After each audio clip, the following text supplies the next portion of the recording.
Carson looked genuinely surprised. "Jason, what are you doing here?" He hesitated, then added, voice growing quieter with each word, "This symposium is by invitation only. Don't tell me you stole someone's pass?" There was a flicker of shame in his expression. Our mother's face tensed the moment she saw me. Clearly, even she knew she had no right to pretend ignorance. "Jason, don't make a scene," she said with forced calm. "We brought Carson here for business. His company needs to secure a patent." But the moment she noticed the professor standing behind me, her entire demeanor shifted. Her eyes lit up. "Professor, we're very interested in your university's latest aerospace patent. Would you consider licensing it to our son's company?" The professor glanced at me. "That patent was developed by Jason. You'll need his approval."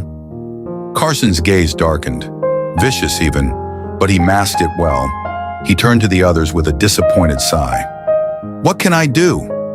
"Jason hates me. He'd never agree to give it up." Dad's brow nodded instantly. He grabbed my arm and pulled me aside. "Jason, change the name on that patent. Put Carson down as the inventor.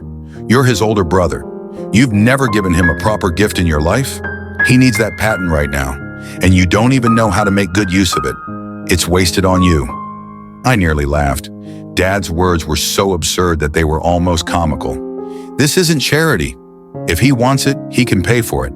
I'm not handing it over for free." Dad stood there, finger raised in fury, but the words caught in his throat. Mom looked at me, her eyes clouded with disappointment. "Jason, we're a family. Why are you treating your brother like this? You crashed this event just to force us to acknowledge you as our son in public, didn't you?" She went on. "Fine.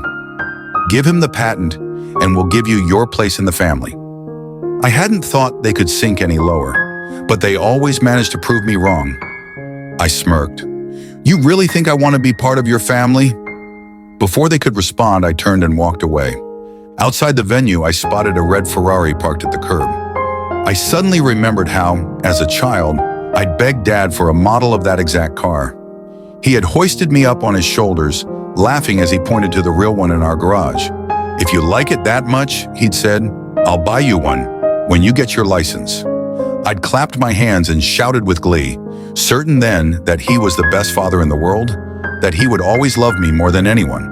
But 18 years later, a boy they adopted to ease their guilt had taken everything.